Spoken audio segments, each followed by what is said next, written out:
The watch stopped at 3:15, the exact moment Eliza's hands trembled over the tiny gears scattered across Caleb's kitchen table.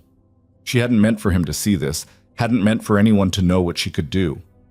But there he stood in the doorway, mud on his boots, surprise written across his weathered face. A mail-order bride wasn't supposed to have secrets. She wasn't supposed to carry tools in her trunk alongside her wedding dress. And she definitely wasn't supposed to be better at fixing things than any man in 3 counties. But Eliza Moore had always been good at breaking rules she never agreed to follow in the first place. Before we dive into Eliza's story, hit that like button and drop a comment telling me what city you're watching from. I want to see just how far this tale travels. Now let's go back to where it all began. The stagecoach kicked up dust like a wounded animal trying to shake off its own death. Eliza pressed her handkerchief against her mouth, but the grit still found its way between her teeth, settling on her tongue with the bitter taste of distance and decisions that couldn't be unmade. Through the window, if you could call the leather flap a window, Kansas rolled past in shades of brown and gold, endless and indifferent. Redfield, miss, 10 minutes. The driver's voice carried over the clatter of wheels and the labored breathing of horses that had been running this route too long. Eliza nodded, though he couldn't see her. Her fingers found the letter in her pocket, the paper soft from being read and reread until the creases threatened to tear. Dear Miss Moore, I am a man of simple means and simpler words. I own land, cattle, and a house that needs a woman's presence. I do not drink to excess. I do not raise my hand in anger. I am looking for a partner, not a servant. If these terms are acceptable, wire your arrival date. Respectfully, Caleb Turner. Acceptable. The word had seemed reasonable 3 weeks ago in her boarding house room in St. Louis, with the landlady's threats about next month's rent echoing through thin walls. It had seemed downright generous compared to the alternative. Her cousin's offer to take her in as an unpaid nursemaid to 6 children under the age of 8. But now, watching the town materialize from the heat shimmer like something not quite real, acceptable felt like a word that meant nothing at all. The other passenger, a traveling salesman who'd spent the last 40 miles trying to sell her tooth powder and hair tonic, finally gave up and dozed off. Eliza was grateful for the silence. She used it to practice breathing steadily, the way her father had taught her before her hands learned to work on delicate things. Steady breath, steady hands, steady heart. The last part was her own addition, though her heart had never gotten the message. Redfield announced itself with a sun-bleached sign and not much else. Main Street stretched maybe 3 blocks, if you were generous with your measurements. A general store, a saloon, what looked like a church or a meeting hall, and a scattering of buildings that could have been anything. Horses stood tied to posts, tails swishing at flies. A dog slept in the shade of a water trough. The stagecoach lurched to a stop in front of the general store, and Eliza's stomach lurched with it. "Redfield!" the driver called, as if there were any doubt. She gathered her carpet bag, the small one with her clothes and the tin daguerreotype of her parents. The larger trunk, the one with the tools wrapped in oilcloth and hidden beneath her winter coat, was strapped to the back of the coach. She'd labeled it kitchen items in careful script. No one had questioned it. The driver helped her down, his hands respectful, his eyes kind in a way that made her throat tight. "You being met, miss?" "Yes, I believe so." "Well?" He glanced around the empty street. "I'm sure he'll be along. We're a bit early." The salesman departed without a word, heading straight for the saloon. The driver began unhitching the horses, and Eliza stood there, alone on a street in a town she'd never seen, waiting for a man she wouldn't recognize. She moved to the shade of the store's overhang. A woman inside watched through the window, curious but not unfriendly. Eliza tried to smooth her traveling dress, gray wool that had seemed practical in St. Louis, but felt suffocating now. Her hair, pinned carefully that morning, had come loose in wispy strands that stuck to her damp neck. She looked, she thought, exactly like what she was, a woman who'd run out of choices. "Miss Moore?" The voice came from her left, quiet and uncertain. She turned. Caleb Turner was not what she'd expected, though she hadn't let herself expect much. He was tall, yes. That much the letter had mentioned, but the photograph he'd sent had been too faded to show details. He was older than she'd thought, maybe 35, with lines around his eyes that came from squinting into sun and wind. His face was weathered but not unkind, his shoulders broad under a work shirt that had seen better days. He held his hat in his hands, turning it slightly, a gesture that seemed unconscious. "Mr. Turner." She kept her voice level. "Yes, I'm Eliza Moore." They stood looking at each other for a moment that stretched too long. Eliza registered details without meaning to. Hands calloused and scarred, boots worn but well kept, eyes that were more gray than blue and harder to read than she would have liked. "Your trunk," he said finally. "I've got the wagon just there." "Thank you." He moved past her to speak with the driver, and Eliza caught the scent of horse and leather and something else, maybe sage, or the particular smell of distance. When he returned with her trunk balanced on one shoulder like it weighed nothing, she followed him to a wagon that had definitely seen better years. "It's about an hour to the ranch," Caleb said, loading her things with care. "Longer if the creek's up, but it shouldn't be this time of year." "That's fine." He helped her onto the seat, then climbed up beside her. The wagon springs creaked. The horses, two sturdy bays that looked as tired as Eliza felt, started forward without being told. They left Redfield behind in a matter of minutes. The silence between them wasn't comfortable, but it wasn't hostile either. It was the silence of two people who didn't know what to say, so they said nothing. Eliza watched the landscape roll past. It was beautiful in a stark, unforgiving way. Grass that moved like water, sky that went on forever, horizon lines that stayed stubbornly out of reach. "The letter," Caleb said abruptly. "You got my letter?" "Yes." "And the other one, the second one?" She had. It had arrived a week after the first, shorter and somehow more honest. "I should say that I'm not looking for romance or pretending. My first wife died 4 years ago. I'm not trying to replace her. I need help with the ranch and the house, and I'm willing to offer marriage in exchange for that help. If you're expecting love poetry and moonlight, you should probably take a different stage.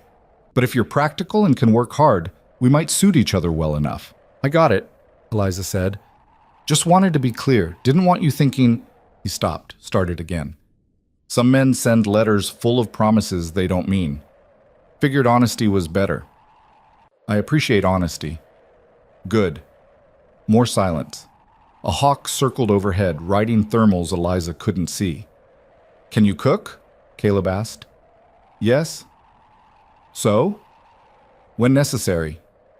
"Handle a horse?" "I've never tried." He nodded, processing this. "You'll learn.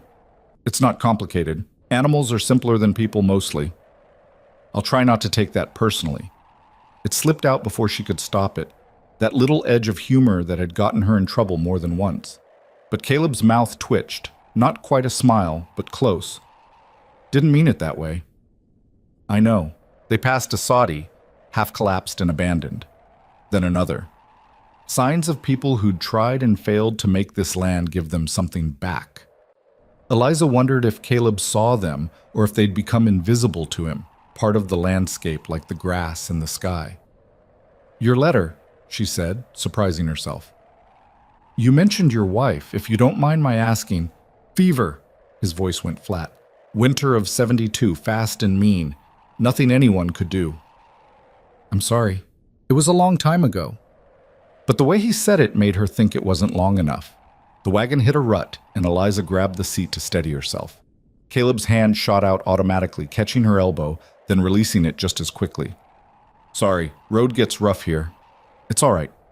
I keep meaning to fill these in, but then spring comes and washes them out again. Seems pointless. Like sweeping dirt floors." Exactly like that. They shared a look, brief, startled, that held something close to understanding. The sun crawled lower. Eliza's body ached from travel, from tension, from the weight of not knowing what came next. She wanted to ask how much farther, but that seemed childish. She wanted to ask what he expected from her, but the answer might be worse than not knowing. Instead, she said, "Tell me about the ranch." Caleb shifted on the seat, thinking. 200 acres, about 50 head of cattle right now, though I'm building the herd back up. Lost some in the winter. There's a house, wood frame, not sod, with 3 rooms. Kitchen, main room, bedroom. Well water's good. Closest neighbor is the Patterson place, about 5 miles east. 5 miles. It's not town living. I didn't expect it to be. Some women do. Come out here thinking it'll be like back east, just with different scenery. Then winter hits, or they spend 3 days without seeing another soul, and they realize he stopped. Sorry, you didn't come all this way to hear me talk about other people's mistakes. But Eliza heard what he didn't say. His first wife had been one of those women. She'd come from somewhere else, expecting something different, and the prairie had broken her long before the fever finished the job. I'm not most women, Eliza said quietly. Caleb glanced at her, his expression unreadable. No, I don't suppose you are. The ranch appeared gradually, emerging from the sameness of the landscape like a thought becoming solid.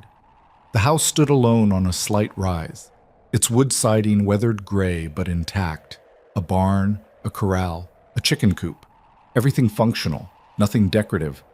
Behind it all, the land stretched away in waves of gold and green. It looked lonely. It looked like work. It looked like the end of the world and the beginning of something else, all at once. Caleb stopped the wagon near the house. Well, here we are. Yes. Neither of them moved. I thought, he said carefully, that we'd do the ceremony tomorrow. Give you a chance to settle in, see if... He cleared his throat. The Reverend comes through once a month. He's in Redfield now. I sent word we'd need him. Tomorrow's fine. There's a spare room.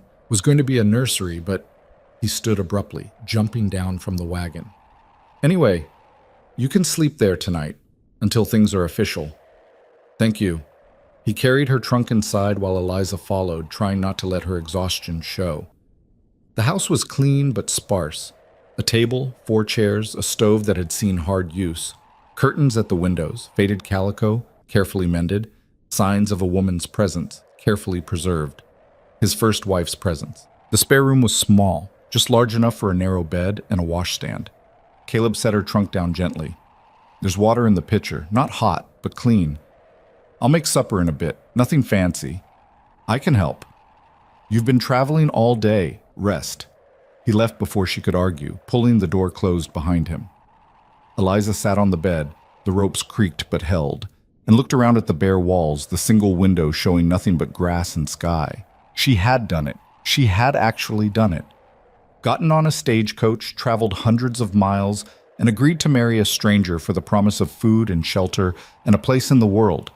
Her hands were shaking. She pressed them flat against her thighs, breathing slowly. This was practical. This was sensible. This was survival, not sentiment, and she'd made her peace with that. She'd known since her father died that the world wasn't interested in what she wanted, only in what she could do to make herself useful. The trunk sat against the wall, innocent and unassuming. Inside it, wrapped in oilcloth and her winter coat, were the tools her father had given her. The delicate picks and files, the magnifying glasses, the tiny screwdrivers, the watch movements he'd saved for her to practice on. The one finished timepiece she'd made herself, its case engraved with her initials in letters so small you needed steady hands and good eyes to read them. She'd brought them because leaving them behind had felt like leaving the last piece of her father in a boarding house where the landlady would have sold them for a few dollars and never known what they were worth. But she wouldn't tell Caleb, couldn't tell him. It was too strange, too unusual. Women weren't watchmakers, women weren't craftsmen, and men already had enough reasons to find their wives unsettling without adding she can disassemble a chronometer in under 10 minutes to the list. A knock at the door made her jump. Supper's ready, Caleb called through the wood. If you're hungry. I'll be right there. She splashed water on her face from the pitcher, tidied her hair as best she could, and went to meet the man she'd agreed to marry in approximately 18 hours. The meal was simple. Beans, cornbread, coffee that could strip paint. They ate in silence at first, the scrape of spoons on tin plates the only sound. Then Caleb said, Your family. The letter mentioned your father passed. Last year, pneumonia. Your mother? When I was 12, typhoid. He nodded. Death was common enough that it didn't require elaboration. Brothers? Sisters? No, just me. Must have been hard. After your father. Yes. She waited for him to ask what her father had done, what she had done, how she'd survived the year between his death and this moment. But he didn't. Either he already knew from her letters, or he understood that some questions didn't need answers. I've got a brother, Caleb offered. In Denver. Haven't seen him in 6 years. We don't write much. Do you miss him?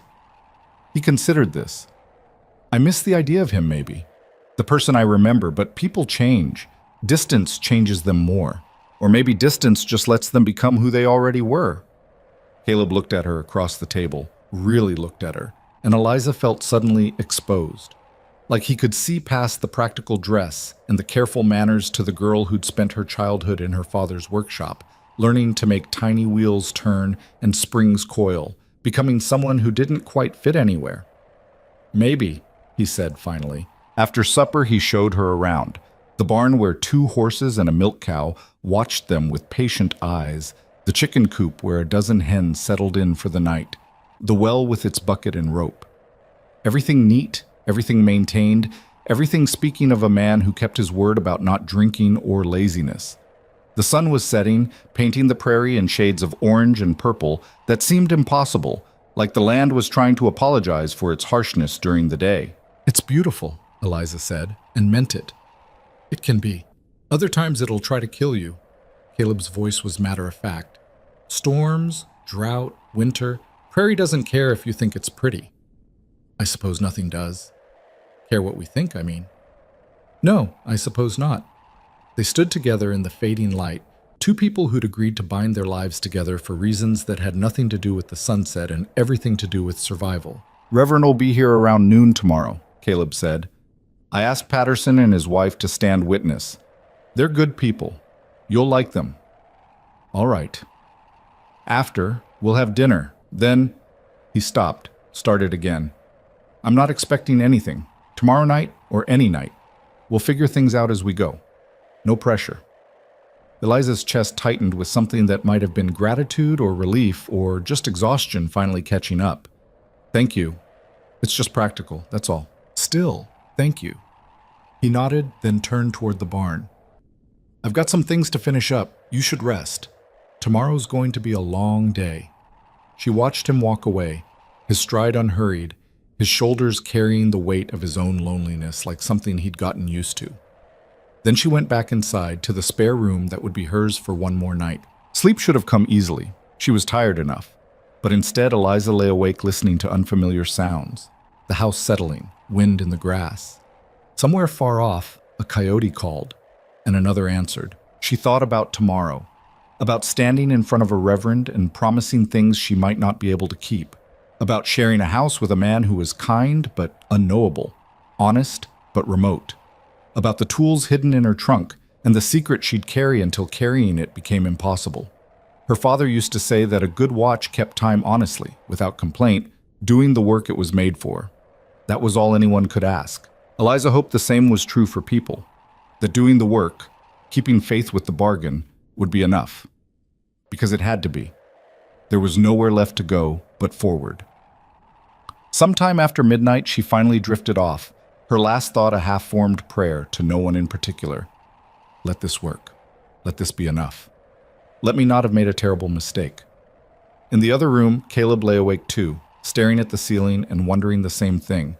Tomorrow would bring answers, or at least it would bring a wedding, and after that, they'd both find out what they'd really agreed to. The morning came too fast and too slow at the same time. Eliza woke to pale light filtering through the curtain, her body stiff from the unfamiliar mattress and the tension she'd carried into sleep. For a moment, she didn't know where she was. Then it all came back in a rush that felt like falling. Today. It was today. She dressed carefully in the only good dress she owned, dark blue cotton with buttons up the front. Her hands fumbled them twice before she got it right. In the washstand mirror, small and spotted with age, her reflection looked back with eyes that held more fear than she wanted to admit. The kitchen was empty when she emerged, but coffee sat warming on the stove and a plate of biscuits waited on the table, covered with a clean towel. Through the window, she could see Caleb by the barn, brushing down one of the horses with long, steady strokes. He'd changed into clean clothes, still work clothes, but newer. His hair was wet, slicked back from his face. Eliza poured coffee and forced herself to eat a biscuit she couldn't taste. Her stomach felt like it had been tied in knots by someone who knew their business. The sound of a wagon approaching made her freeze, cup halfway to her lips. Through the window, she watched as a couple climbed down. A man about Caleb's age, stocky and weathered, and a woman maybe 10 years older than Eliza, with a kind face and capable hands. The Pattersons, presumably. Come to watch her marry a stranger, Caleb met them, shaking the man's hand, nodding to the woman. They talked for a minute, too far away for Eliza to hear, then all three turned toward the house. She set down her cup and smoothed her dress one more time. This was it. No going back now. Not that there'd been anywhere to go back to in the first place. The door opened. Caleb came in first, followed by the couple. Up close, the woman had smile lines around her eyes and flower on her sleeve. The man had the same weathered look as Caleb, like the sun and wind had carved him from something tougher than regular flesh. "Eliza," Caleb said, his voice careful. "This is John Patterson and his wife Mary. They're our neighbors." "Pleased to meet you." Eliza's voice came out steadier than she felt. Mary stepped forward, taking both of Eliza's hands in hers. "Welcome, dear. I know this must all feel very strange, but you'll settle in. We all did." "Thank you." "I brought a cake," Mary continued, gesturing to something wrapped in cloth that John was carrying. "Figured we'd need something sweet to mark the occasion." "That's very kind." "Nonsense. We're neighbors now. We help each other out here. Have to, or none of us would make it." Another wagon appeared on the horizon, this one moving slower. The Reverend, Eliza thought, and her hands went cold despite the warm morning. Caleb saw her face. "You all right?" "Yes, just..." She stopped. There wasn't a good way to finish that sentence. "I know." And maybe he did. He looked nearly as uncomfortable as she felt. The Reverend turned out to be younger than Eliza expected, maybe 40, with kind eyes and a Bible so worn the cover was falling off. He introduced himself as Reverend Walsh, shook everyone's hands, and didn't seem to notice or care that the bride and groom could barely look at each other.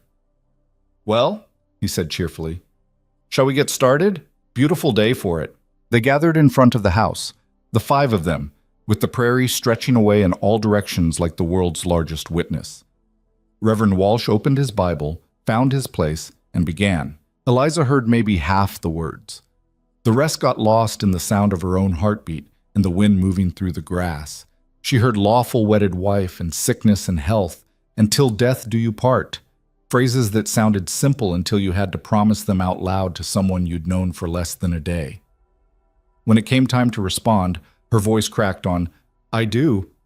Caleb's was steady, but his hands were clenched at his sides. "The ring?" Reverend Walsh asked. Caleb reached into his pocket and pulled out a simple gold band. Not new. Eliza could see the wear on it, the tiny scratches that came from years of use. His first wife's ring. She'd known it would be, but seeing it still felt like being struck. He slid it onto her finger. It was slightly too large, spinning when she moved her hand. "I now pronounce you man and wife. Caleb, you may kiss your bride." They looked at each other, caught. The Reverend waited. The Pattersons waited. The whole prairie seemed to hold its breath. Caleb leaned in and pressed his lips to hers, brief and chaste, over almost before it began. His lips were dry. His breath smelled like coffee, and Eliza's first kiss as a married woman felt more like signing a contract than anything romantic. It was done. Mary hugged her, warm and quick. John shook Caleb's hand with a grip that looked painful. Reverend Walsh closed his Bible with a satisfied snap. "Congratulations to you both. May your life together be blessed with health and happiness." They moved inside for dinner. The cake Mary had brought, along with cold chicken and bread and preserves, someone had made last summer. Eliza tried to eat, tried to smile, tried to act like a new bride instead of a woman who felt like she'd just jumped off a cliff and was waiting to see if there was water or rocks at the bottom. The Pattersons were kind, filling the silences with easy conversation about their own ranch, about the weather, about a barn raising planned for next month. Mary kept glancing at Eliza with a look that might have been sympathy or assessment or both. "How are you settling in?" she asked when the men stepped outside to look at something Caleb wanted to show John. "It's only been a day." "I know, but still." "How are you holding up?" Eliza considered lying, then decided she was too tired. "I'm terrified." Mary's laugh was unexpected and genuine.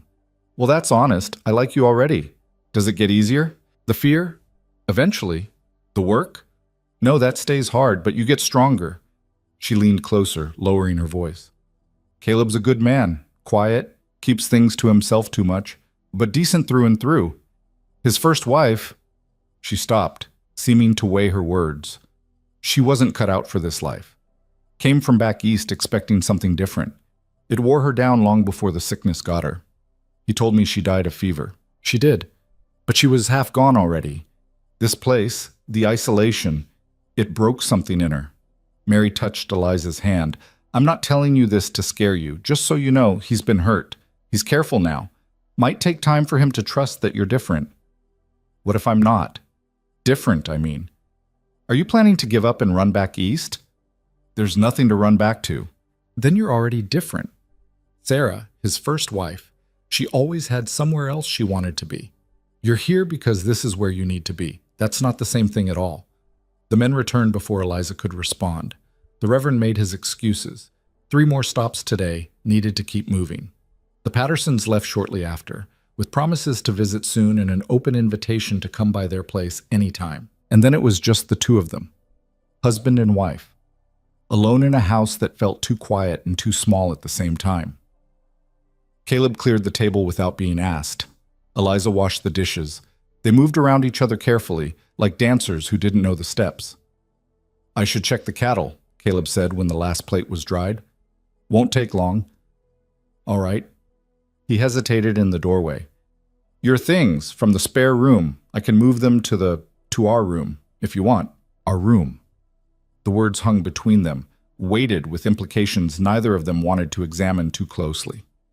That's fine, Eliza said, because what else could she say? He nodded and left. Through the window, she watched him walk to the barn, his stride purposeful, like he was relieved to have something concrete to do. Eliza stood alone in the kitchen of her new home and tried to feel something other than numb. The afternoon stretched long. Caleb stayed outside, finding work that probably didn't need doing just to avoid coming back in. Eliza unpacked her trunk properly, hanging her few dresses on pegs in the bedroom, arranging her brush and mirror on the washstand. The room still held traces of Sarah, a faded ribbon tucked in a drawer, a water stain on the ceiling in the shape of something Eliza couldn't name. She wondered if Caleb saw his first wife everywhere he looked, or if time had finally worn those memories smooth. The larger trunk she left mostly packed. The tools stayed wrapped in oilcloth, hidden under her winter coat. Someday she might trust him enough to share that part of herself. But not today. Today was already complicated enough. When Caleb finally came in for supper, the sun was setting and Eliza had managed to make a passable stew from what she'd found in the pantry. They ate in the same uncomfortable silence as the night before, except now there were rings on their fingers and promises they'd made in front of witnesses. Stew's good, Caleb said eventually. Thank you. You're a better cook than... He stopped, started again. It's good. Than Sarah, he'd almost said. Eliza heard it anyway. After supper, Caleb brought in firewood, even though they didn't need it yet. Eliza mended a shirt she'd found in the bedroom, the stitching something to focus on besides the ticking clock and the approaching night. Finally, when the light was almost gone and there was no more work to hide behind, they stood facing each other in the main room like opponents before a fight. I'll bank the fire, Caleb said. I'll get ready for bed. In the bedroom, Eliza changed into her nightgown with shaking hands. She braided her hair. She turned down the bed she would now share with a man she'd married that morning. The sheets were clean but worn soft, and when she slid between them, she could smell sun and soap and the faint ghost of someone else's perfume. Caleb came in a few minutes later. He blew out the lamp before undressing, and Eliza was grateful for the darkness. She heard the rustle of clothes being removed, the creak of the bed as he lay down on the far edge, as far from her as the mattress allowed. They lay there in the dark, both rigidly still, neither touching, the space between them full of things unsaid. Eliza. His voice was quiet. Yes? I meant what I said yesterday. There's no expectation. Not tonight. I know. Just wanted to be clear.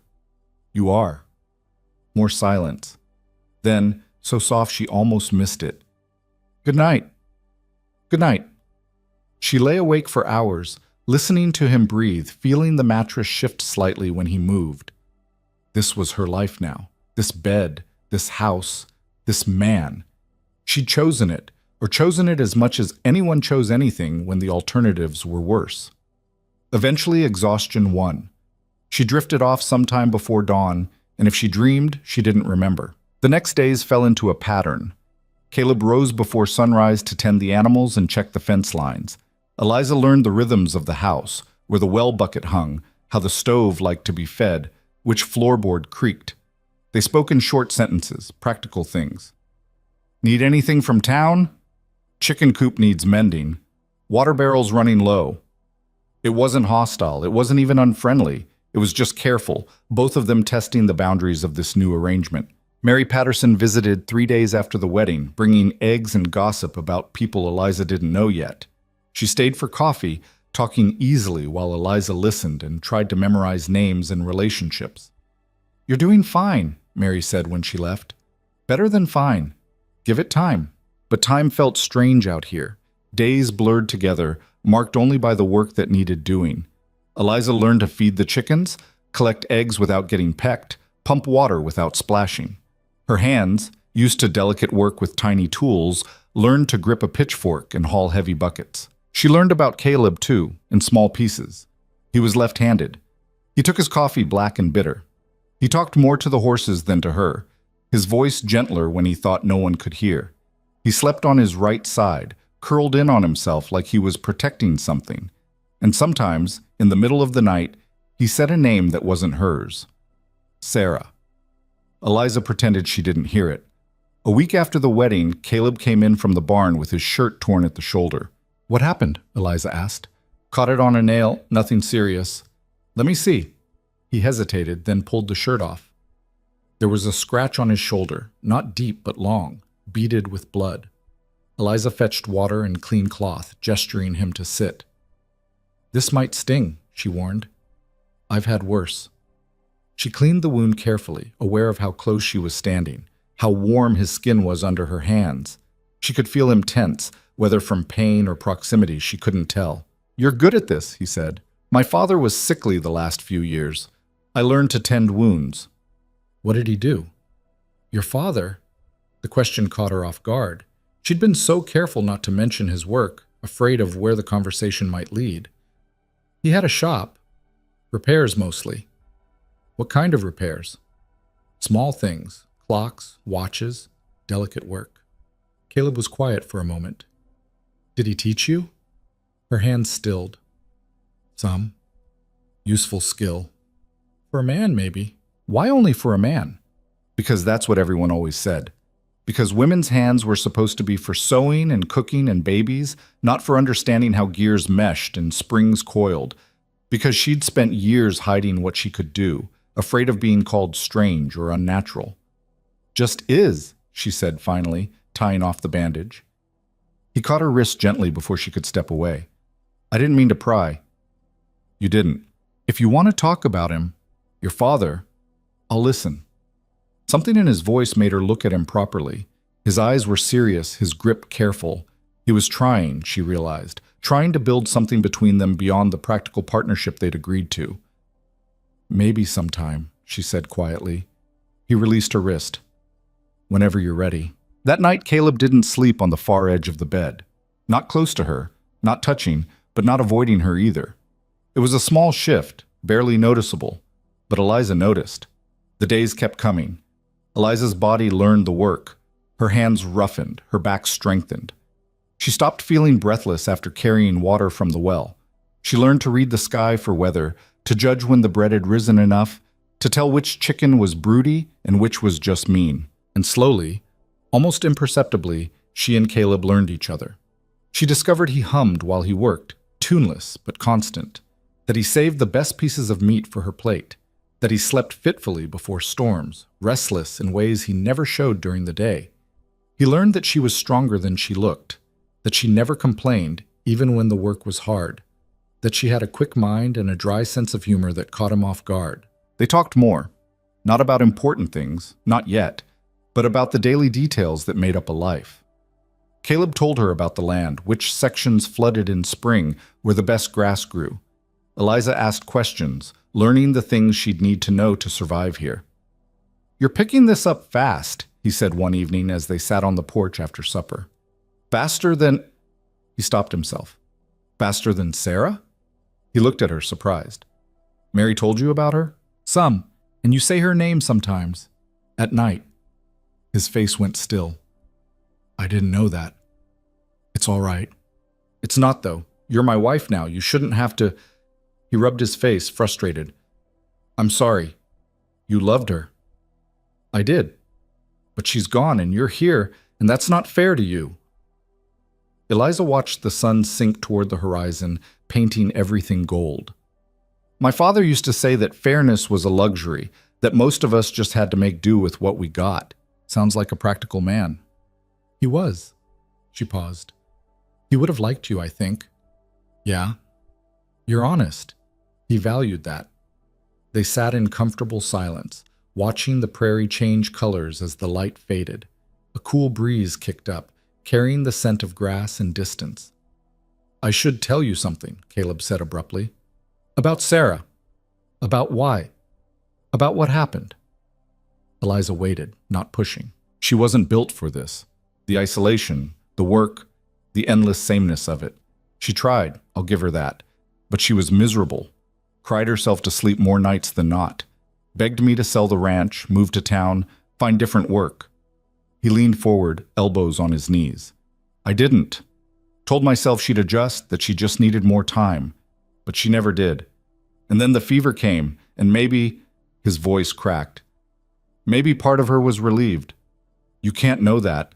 I know she gave up fighting. I know I'd watch her fade a little more each day, and I didn't know how to stop it. Some people aren't meant for certain lives. That doesn't make it your fault. He turned to look at her. You really believe that? I believe you did what you could. Sometimes that's not enough, but that doesn't mean you failed. You're different from her, stronger maybe, or just more stubborn. I don't have anywhere else to go. That helps. Is that the only reason? Because you're stuck here? The question hung between them, serious in a way their conversations hadn't been before. Eliza thought about lying, about keeping things simple and safe. But Caleb had been honest with her. She owed him the same. At first, yes, but now... She paused, searching for words. It's not as terrible as I expected. The work is hard, but it's honest. And you're kind. You keep your word. That counts for something. That's a low bar. You'd be surprised how many men can't clear it. He almost smiled. I suppose that's true. A coyote called somewhere in the distance. The stars were beginning to appear, scattered across the darkening sky like someone had spilled salt. We should go in, Caleb said eventually. It'll be cold soon. But neither of them moved. They sat there a while longer, two people slowly learning that the bargain they'd made might turn into something more if they let it. That night, when they lay down in bed, Caleb's hand found hers in the dark. He didn't say anything, just held it loosely, his thumb moving slowly across her knuckles. Eliza's heart kicked against her ribs, surprised by the gesture and by how much it meant. She squeezed back, a gentle pressure that said she understood. When morning came, she woke to find him already up, the space beside her empty but still warm. Through the window, she could see him in the yard, splitting wood with steady rhythmic swings. She watched for a moment, then rose to start coffee. The weeks turned over. Summer deepened, the heat pressing down like something physical. Eliza learned to work in the early morning and late evening, resting during the worst of the midday sun. She learned which plants grew near the house, wild mint she could use for tea, sage that helped with cooking. She learned the sound of the wind through the grass, how it changed pitch before a storm. And she learned Caleb, his moods, his silences, his small kindnesses, the way he always made sure she ate first, how he mended her shoes without being asked, the careful way he touched her now, a hand at her back when she stumbled, fingers brushing hers when he passed her something. They were becoming something, not lovers, not yet, but not strangers anymore either. Partners, maybe. People who shared a life and were starting to figure out what that meant. One hot afternoon, with Caleb out checking fence lines, Eliza found herself alone in the house with time on her hands and an itch she couldn't ignore. She pulled the trunk from under the bed and unwrapped the oilcloth carefully. The tools gleamed in the light from the window, familiar and forbidden all at once. She lifted out her father's best magnifying glass, the one he'd given her when her hands got steady enough to work on hairsprings. On impulse, she went to the shelf above the stove where Caleb kept a few personal items. There was a pocket watch there. She'd noticed it her first day but hadn't touched it. Now she took it down carefully, feeling its weight in her palm. It had stopped. She could tell from the feel of it, the stillness that meant something inside had broken or wound down. She shouldn't. She knew she shouldn't. But her hands were already opening the case, already examining the movement with the practiced eye of someone who knew exactly what she was looking at. A broken mainspring. Simple fix if you had the right tools and the knowledge. She had both. She carried the watch to the table, spread out her tools, and let her hands remember what they knew. The work absorbed her completely. Everything else fell away. The heat, the worry, the careful performance of being a proper frontier wife. There was just the watch, the problem, and her hands moving with confidence they never showed anywhere else. She didn't hear the door open, didn't hear Caleb's boots on the floor, didn't know he was there until his shadow fell across the table and he said, his voice strange and tight, "What are you doing?" Eliza's hands froze.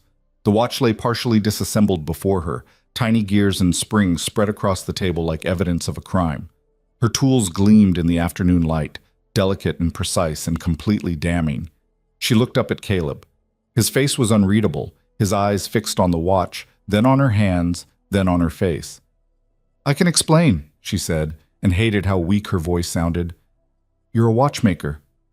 It wasn't a question. She answered anyway. "Yes." He pulled out a chair and sat down slowly, still staring at the disassembled watch. "Your father's shop, the repairs you mentioned. He trained me from the time I was old enough to hold the tools steady. And you didn't think to mention this? Would you have believed me? Would you have—" She stopped, pushing down the fear rising in her chest. "Women aren't supposed to do this kind of work. I learned that young enough. People either don't believe you or they think you're strange, unnatural." Caleb picked up one of the tiny screwdrivers, examining it. "How long have you been doing this?" "Since I was 8. "And you're good at it?" "Yes." He set down the tool and looked at her directly. "Show me." "What?" "The watch is broken. You were fixing it. Show me how." Eliza's hand shook as she picked up the magnifying glass. But once she started explaining, showing him the broken mainspring, describing how she'd replace it, the shaking stopped. This she knew. This she could do. Caleb watched in silence as she worked, her hands steady and sure, installing the new spring she'd fashioned from a spare in her toolkit. When she closed the case and wound the watch, it ticked to life, keeping time like it had always known how. She set it on the table between them. Caleb picked it up, listening to the steady tick, then looked at her with an expression she couldn't read. "That's remarkable," he said finally. "You're not angry?" "Why would I be angry?" "Because I lied. Because I kept this from you." "Did you lie or did you just not mention it?" "Does it matter?" "Yeah, I think it does." He turned the watch over in his hands. "This was my father's. Stopped working 2 years ago. I figured it was done for, too expensive to get fixed, too broken to bother with. And you just—" He shook his head. "How long did that take you?" 20 minutes, maybe. It wasn't complicated." "Eliza." He set the watch down and leaned forward. "Do you understand how useful this skill is? How valuable?" "I understand that most people think it's strange for a woman to—" "I don't care what most people think. I'm asking what you can do." She met his eyes, searching for judgment or disgust, and finding neither. Just curiosity and something that might have been respect. "I can repair most timepieces, clocks, watches, anything mechanical with gears and springs. My father said I had a gift for it. Steadier hands than his, better eyes." "And you've been hiding this why exactly?" "Because—" She faltered. "Because I didn't know how you'd react. Because in St. Louis, when people found out, they either didn't believe me or they treated me like I was some kind of circus act, because I thought that I'd be like them. I didn't know. I still don't know you." "Not really." Caleb sat back in his chair, processing this. Then, unexpectedly, he laughed, a short, surprised sound. "What's funny?" Eliza asked, defensive. "I spent the last month worried you'd hate ranch life, worried you'd be miserable like Sarah, counting the days until you could leave. And the whole time you've been sitting on a skill that could make you independent if you wanted. You could set up shop in town, make your own money, not need me at all." "I need—" She stopped. "I didn't marry you planning to leave." "I know, but you could. That's my point. You don't have to be here. Neither do you. You could sell the ranch, move somewhere easier. This is my home." "Well," Eliza gestured around the kitchen, "maybe it's becoming mine too." They looked at each other across the table, the watch ticking steadily between them like a tiny heartbeat. "Can I ask you something?" Caleb said. "All right. Why did you really come here? And don't say it was just because you had nowhere else to go. There's always somewhere else. What made you get on that stage?" Eliza was quiet for a long moment. When she finally spoke, her voice was soft but steady. "I was tired of hiding, tired of making myself smaller so other people would be comfortable. When I read your letters, both of them, you sounded like someone who'd tell the truth even when it was hard, someone who kept his word. And I thought," she paused, "I thought maybe with you I could stop pretending to be less than I am." "And are you? Pretending?" "Less than I was, but I'm still learning what it means not to." Caleb nodded slowly. "Fair enough." He stood, picked up the watch, and slipped it into his pocket. "Thank you for fixing this. It means something, having it work again." "You're welcome." He moved toward the door, then stopped. "Eliza?" "Yes?" "Don't hide your tools anymore. This is your house too. You don't have to be ashamed of what you can do." And then he was gone, back to whatever work he'd interrupted to come inside. Eliza sat alone at the table, surrounded by her tools, feeling like something fundamental had just shifted. She'd been so afraid of being discovered, so certain that revealing this part of herself would end in rejection or ridicule. Instead, Caleb had looked at her like she was more, not less. That night they lay in bed, closer than they had been before. Not touching, but not avoiding either. "Can I ask you something now?" Eliza said into the darkness. "Sure. The humming, when you work. What song is that?" She felt him go still beside her. "It's not a song, just something my mother used to hum. Can't remember the words if there ever were any, just the tune. It's nice. You should hear me try to actually sing. Horses practically run away." She laughed, surprising herself. "That bad?" "Worse." They fell quiet, but it was a different kind of silence now, companionable. "Eliza?" "I'm glad you came here. I'm glad you got on that stage." Her throat tightened. "Me too." "Even with the isolation, the hard work?" "Even with that." His hand found hers again in the dark, and this time when he held it, it felt like a promise of something neither of them was quite ready to name. The morning after Caleb discovered her secret, Eliza woke to find him already gone and a note on the kitchen table, weighed down by his coffee cup. Gone to town. Back by supper. See, she stood there holding the scrap of paper, trying to read meaning into 6 words. Was he angry, after all? Had the reality of having a wife who fixed watches settled in overnight and turned strange? She made coffee with unsteady hands, her tools still spread across the table where she'd left them. No longer hidden, but not exactly displayed either. The day stretched long without him. She worked through her usual tasks, feeding chickens, collecting eggs, kneading bread. But her mind kept circling back to the previous afternoon. The look on his face when he'd found her. The way he'd asked her to show him, not demanded or mocked, but simply asked. And later, in the dark, his voice saying he was glad she'd come. Maybe that was enough. Maybe it had to be. The sun was low when she heard the wagon. She went to the window and watched Caleb climb down, not alone. John Patterson was with him, and they were unloading something from the wagon bed, a wooden crate, carefully handled. Eliza met them at the door, wiping flour from her hands. "Afternoon," John said, tipping his hat. "Caleb said you might be able to help with something." "Help with what?" Caleb carried the crate inside and set it on the table, pushing her tools carefully aside. "John's grandfather clock stopped working last winter. He was going to have to take it all the way to Wichita to find someone who could fix it." "Then Caleb mentioned you had a particular skill," John added. His expression was carefully neutral, watching her reaction. Eliza looked at Caleb, who met her eyes steadily. This was a test, she realized, not of her skill, but of whether she'd own it in front of someone else, whether she'd let herself be what she was or retreat back into hiding. "I can look at it," she said. "No promises, but I can try." John's face broke into a relieved smile. "That's all I'm asking. Mary's been after me about that clock since it stopped. Says the house doesn't sound right without it." They unpacked the clock mechanism carefully. It was quality work, maybe 60 years old, the brass tarnished, but the craftsmanship solid. Eliza ran her hands over it, feeling for what was wrong before she even looked. "When did it stop?" she asked. January, middle of that cold snap we had. Did it stop sudden or wind down slow? Wound down over a couple days, then quit altogether. She nodded, already forming theories.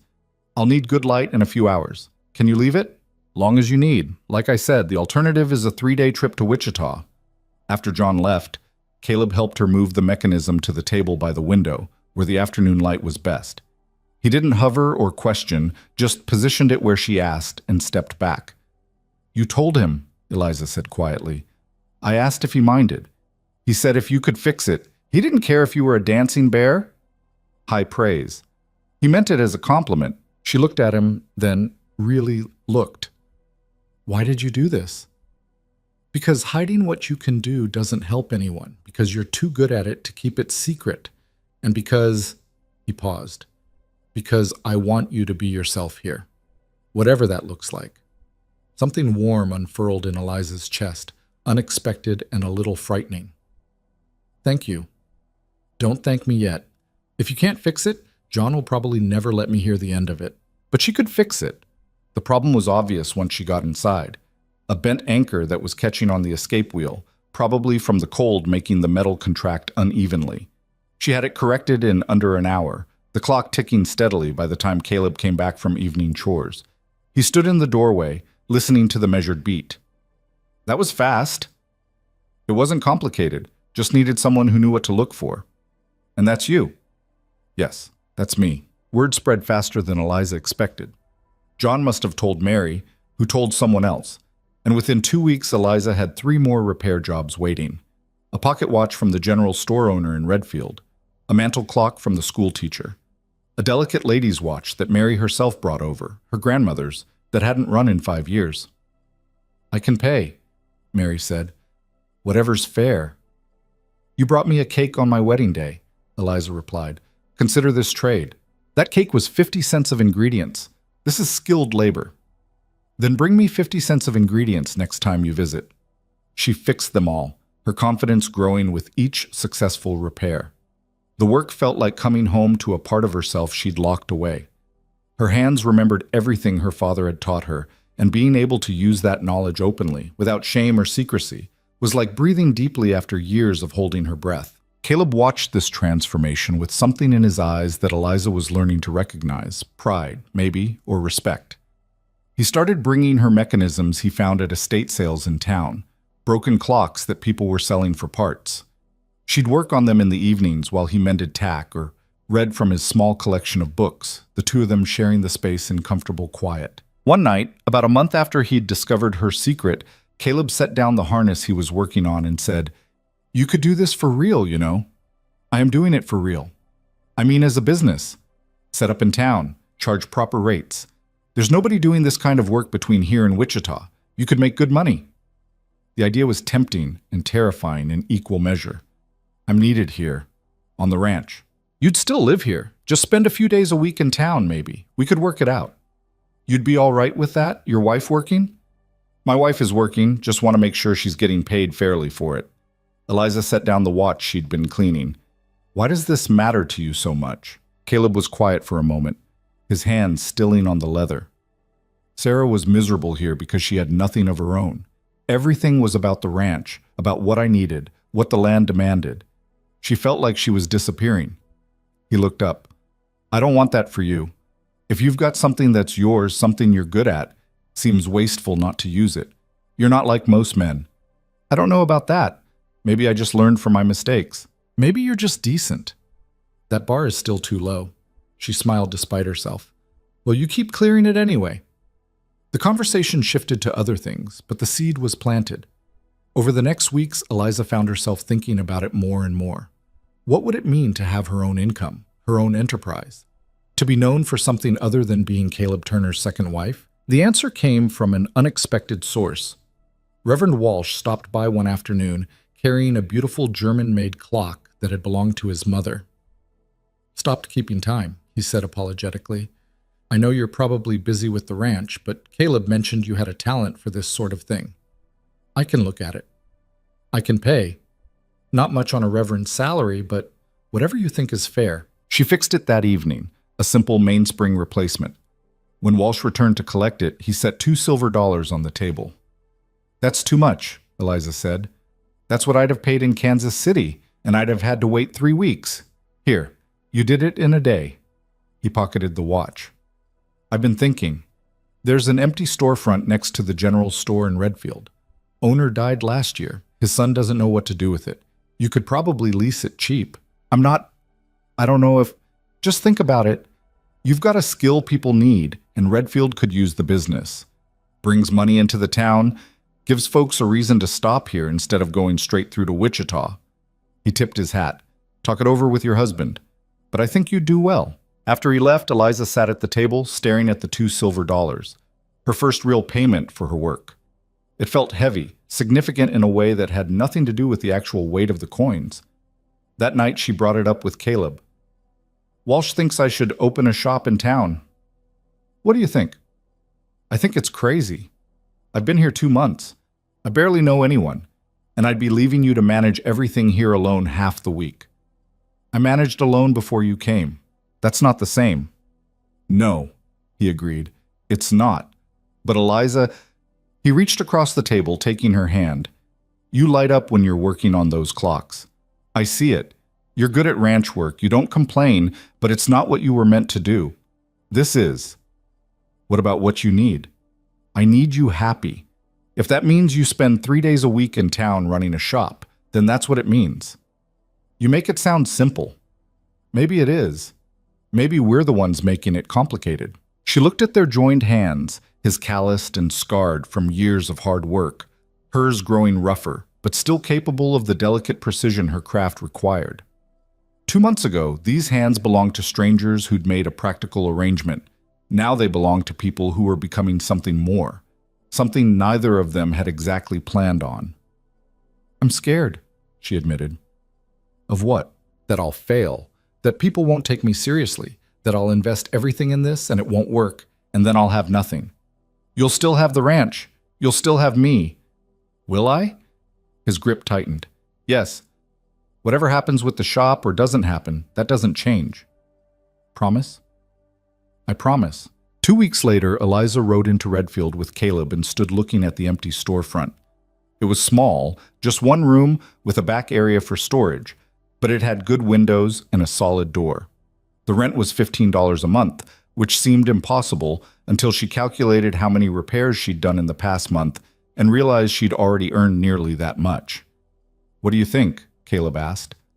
"I think I must be crazy." "That's not an answer." She took a breath. "I think I want to try." The shop opened in October, when the harvest work was slowing and Eliza could spare the time away from the ranch. She brought in a workbench Caleb helped her build, her tools carefully arranged, and a sign Caleb had commissioned from the carpenter, "Moore's Clock and Watch Repair."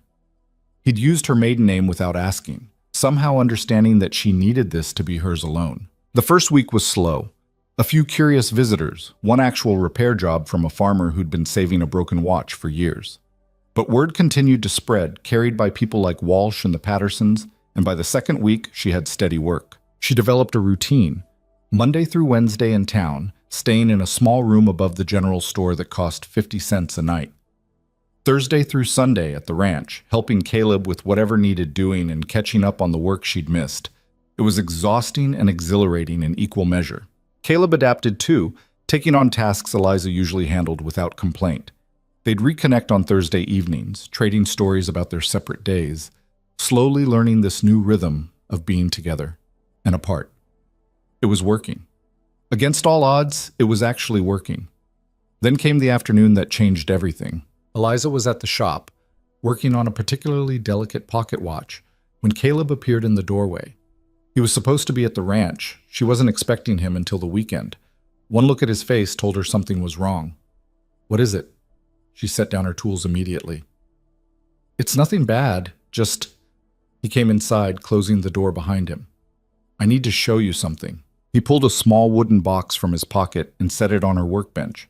Inside, nestled in velvet, was a lady's pendant watch, gold with delicate engraving on the case. It was beautiful, clearly expensive, and completely unfamiliar. "Where did this come from?" Eliza asked. "It was Sarah's wedding gift from her mother." His voice was carefully controlled. "I found it this morning. cleaning out the last of her things from the bedroom. I thought I'd gotten everything years ago, but it was tucked in the back of a drawer. Eliza picked it up carefully. The engraving read, "To Sarah, with love, Mother." She opened the case. The mechanism was stopped, the hands frozen at 3:15. "Why are you showing me this?" she asked quietly. "Because I want you to fix it." "Caleb, I know how this looks, but I'm not—" He stopped, gathering himself. "I've been holding on to Sarah like she's still here, keeping her things, saying her name in my sleep, comparing everything to how she did it or didn't do it. And it's not fair to her memory, and it's not fair to you. You loved her. That's not something you just stop." "No, but I can stop living in the past." He touched the watch gently. "This should work. It shouldn't be frozen at the moment she died. And maybe if you fix it, if you're the one who makes it run again, that means something." Eliza's throat was tight. "What does it mean?" "That I'm choosing you, that I'm choosing now, not then." He met her eyes. "Fix it, please." She wanted to refuse. This felt too significant, too weighted with symbolism she wasn't sure she understood. But Caleb was looking at her with something raw in his expression, and she realized this was important to him in ways she couldn't fully grasp. "All right," she said. "I'll fix it." He left the watch with her and headed back to the ranch. Eliza sat alone in her shop, staring at the stop timepiece, feeling the weight of what he was asking. This wasn't just about making gears turn and springs coil. This was about letting go and moving forward, about honoring the past without being trapped by it. She worked on it over the next 2 days, careful and meticulous, giving it the attention such a beautiful piece deserved. The mechanism was in better shape than she'd expected. Quality work, well made, stopped more by neglect than by damage. She cleaned each component, replaced the mainspring, adjusted the regulator.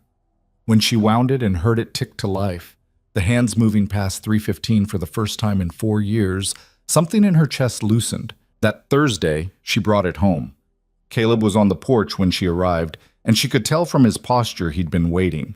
She climbed down from the wagon and pulled the box from her bag. "It's done," she said simply. He took it, opened it, listened to the steady tick. His hand trembled slightly.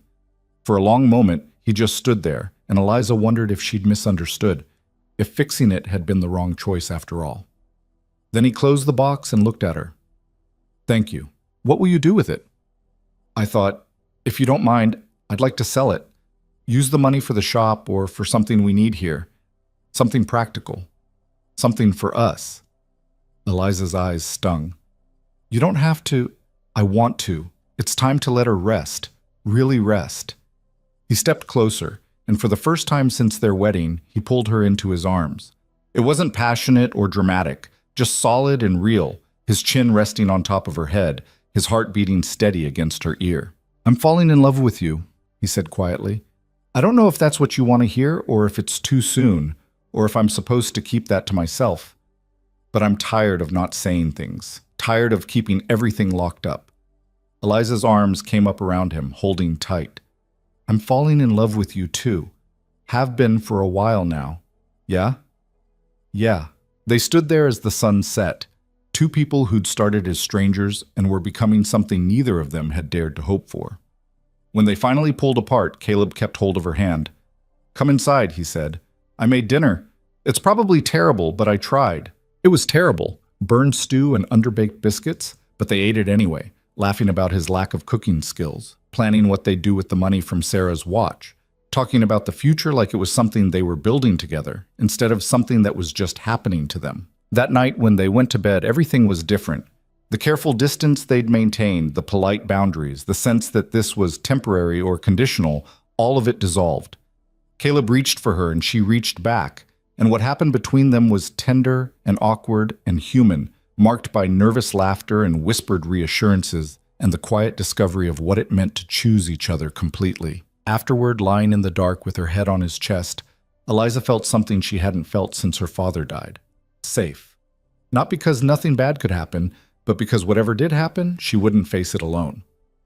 "What are you thinking?" Caleb asked, his fingers moving through her hair. "That I'm glad I got on that stage. Even with all the uncertainty, all the risk? Especially because of that, If I'd played it safe, I'd still be in St. Louis, slowly disappearing. You could never disappear. You're too stubborn. She poked his ribs. Is that a compliment? From me? Always. They drifted toward sleep, tangled together, the house settling around them. Through the window, stars scattered across the prairie sky like promises that might actually be kept. The next morning, Eliza woke before dawn to find Caleb already up, standing by the window in his undershirt watching the sunrise. She went to him, wrapped her arms around him from behind, and felt him lean back into her. Couldn't sleep? She asked. Didn't want to. Wanted to remember this. Remember what? Being happy. Really happy. Not just content or making do. He turned in her arms, cupping her face in his hands. I thought I'd had my chance at this. Thought I'd used it up with Sarah, and that was all I got. But here you are. Here we are. Here we are, he agreed. They stood there as the prairie turned gold with morning light, two people who'd taken a chance on a practical arrangement and found something far more valuable, a partnership built on honesty, respect, and the slow-growing trust that maybe they'd gotten lucky after all. The shop continued to thrive. By late autumn, Eliza had enough regular customers that she was considering expanding her hours. She'd also started teaching herself more advanced repairs, challenging herself with complicated mechanisms that other watchmakers might have given up on. One afternoon in early November, she was working on a ship's chronometer, a beautiful piece brought in by a trader passing through, when the door opened and a man she didn't recognize stepped inside. He was well-dressed, maybe 50, with the confident bearing of someone used to getting what he wanted. He looked around the shop with an assessing eye that made Eliza immediately wary. "Help you with something?" she asked, not standing. "Mrs. Turner?" "That's right." "Walter Hayes. I run a jewelry and timepiece shop in Wichita. I've been hearing interesting things about you." "Such as?" "That you're doing quality repair work, that you've got steady hands and good instincts, that you fixed a German chronometer last month that 3 other watchmakers had declared beyond repair." He smiled. "I'm always interested in skilled labor." "I'm not looking for work." "Hear me out. I could offer you a position in my shop, steady salary, access to better tools, more complicated work. You'd be working with some of the finest pieces in Kansas." "I have a shop. You have a room with a workbench. I have a business." He named a figure that made Eliza's breath catch. More money than she'd see in 6 months here. "That's generous," she said carefully, "but I'm not interested." "Think about it at least. You're too talented to be stuck in a prairie town fixing farmers' pocket watches. In Wichita, you could—" I said no. Hayes held up his hands. "My apologies. The offer stands if you change your mind." He set a card on her workbench. "That's where you can reach me. No pressure." After he left, Eliza sat staring at the card, her hands trembling. It was everything she'd once thought she wanted: recognition, opportunity, real money, a chance to work at the highest level of her craft. And she didn't want it. Not if it meant leaving Redfield, leaving the ranch, leaving Caleb. When had that happened? When had this place stopped being a refuge and become home? She told Caleb about the offer that evening. He listened without interrupting, his face carefully neutral. "What did you tell him?" he asked when she finished. "That I wasn't interested." "But you are, a little." "No, I mean—" She struggled for words. "It's flattering, and the money would be life-changing. But I don't want to live in Wichita. I want to be here, because you're stuck here, or because you choose here." "Does it matter?" "Yes, it matters." She took his hands, making him look at her. "I choose here. I choose you. I choose the life we're building. That shop, that offer, it's not worth what I'd lose." "You wouldn't lose me. Wichita's not that far. We could make it work if you wanted to." "I don't want to. That's what I'm trying to tell you." She squeezed his hands. "I spent my whole life looking for a place where I could be myself. And I found it. Here, with you." Something in his expression shifted, softened. "You're sure?" "I'm sure." He pulled her close, his forehead resting against hers. "I love you. I know I said it before, but I need you to hear it again. I love you, Eliza, not just because you stayed, but because you're you. I love you too, even when you burned dinner." That was 1 time. It was 3 times. All right, 3 times, but I'm getting better. They laughed, and the tension dissolved, and that night, when they made love, it was different again. More confident, more knowing, marked by the understanding that they'd chosen each other not just once, but repeatedly, in small decisions and large ones, building something that might actually last. Winter came early that year, announced by a storm that rolled in fast and mean. Eliza made it home from town just ahead of the worst of it, and she and Caleb spent 3 days snowed in, the world reduced to the house and the barn and the whiteout conditions beyond. They worked together to keep the animals fed and watered, fighting through drifts that came up to Eliza's waist. They cooked together, read together, made love by the fire while the wind howled outside. And when the storm finally broke and they dug their way out, Eliza realized she'd enjoyed it. The forced closeness, the shared adversity, the reminder that they were a team. "We make a good pair," Caleb said, surveying the damage. All things considered. High praise. "I mean it.